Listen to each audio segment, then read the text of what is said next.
We are here with Johns Hopkins head men's soccer coach Craig Appleby and student athletes Alex, Morgret, and Axel Whamond following Johns Hopkins' victory over Catholic in the third round of the NCAA Tournament. Coach, an opening statement.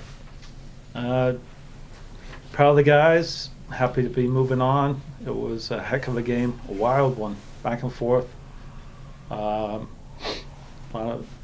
Seemed more like a basketball game than a soccer game almost. But yeah, just super proud of the guys. Happy to be advancing on to play another game. Coach, what happened early in that first half? Catholic had a couple of quality chances, and your team kind of settled in and took more control.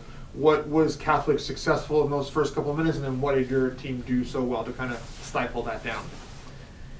Well, I think it's part of the choice Catholic made to push their wingbacks really high, which overloads our defense. And I thought we withstood that well defensively, but also when you choose to push those wingbacks so high, it does open up gaps for us to then counterattack pretty fast. And I thought we did that pretty well to generate opportunities ourselves, and luckily we capitalized on it. Axel, 2 goals on the night. Take us through that first goal. It was a long run down the far touchline by Jonathan led to your goal. Yeah, so as Coach said, they had their wing backs really high, and so when we went in the midfield, they left their wing backs open. So I believe it went down to Tyler, who had a lot of space there. John made a great run towards the corner, played a first time ball, and I just, ran really hard towards the box and first time. And just 4 minutes later, it was another great pass, a perfect pass from Aiden to you inside the 6. How were you able to get space to receive that ball and then finish? Yeah, I just built a really good understanding with Aiden, Ian, Tyler, Jonathan, and when he was in the byline, I kind of positioned myself in between the center backs so they weren't marking me.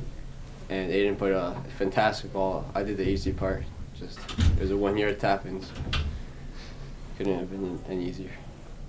Alex finished the night with 6 saves, but there were also a couple of balls cleared by your backs off the goal line.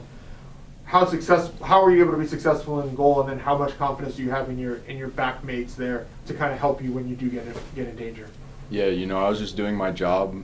I believe the 4 guys in front of me are 4 of the best defenders in the country. And I think the fact that I believe we're leading the nation right now in shutouts, and that's a testament to just how great the defensive line on this team is. So whenever I'm called upon, I just try to do my best to keep the ball out of the net, and ultimately we did that tonight, and we were able to get another shutout.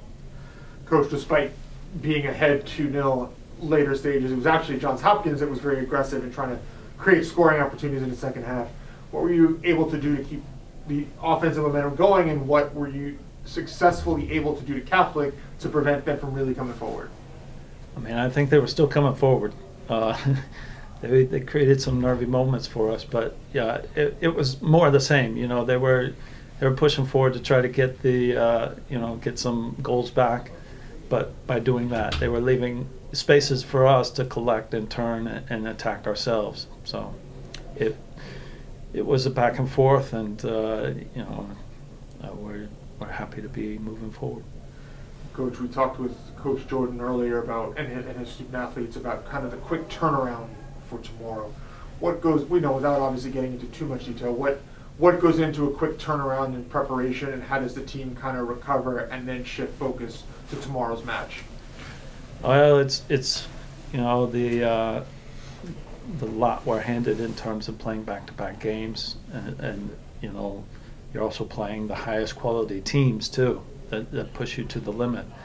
So it's vital that you're able to turn around, recover your body, get good rest, try to get some ice on the legs and stuff like that, so that we get as close to 100% with our guys as possible, and hopefully it doesn't hinder the game that it's a back-to-back game, but we see a quality game from both teams. Alex, we'll close with you. There was a good contingent of Hopkins fans here, and after the match, your whole team that was on the field kind of joined the huddle of folks on the sidelines. how much does it mean to you that there's such a strong Hopkins presence, X number of miles away from campus? Yeah, it's pretty awesome. I think a lot of those guys that we were celebrating with were alumni. I don't really know a lot of them personally, but just to be able to go over to the sideline after a big win and celebrate with guys who have been a part of this program for so many years is really something special. Coach, if they are alumni, is that important to kind of keep that connection between current athletes and alumni? Oh, definitely. Yeah, we've had, these guys have had connections with the alums to help with jobs and advice for careers and stuff like that. And they've supported us, in many ways, financially and personally. So the alums are so important to us, and it's a testament to what they feel about the program. And hopefully, we're making them proud.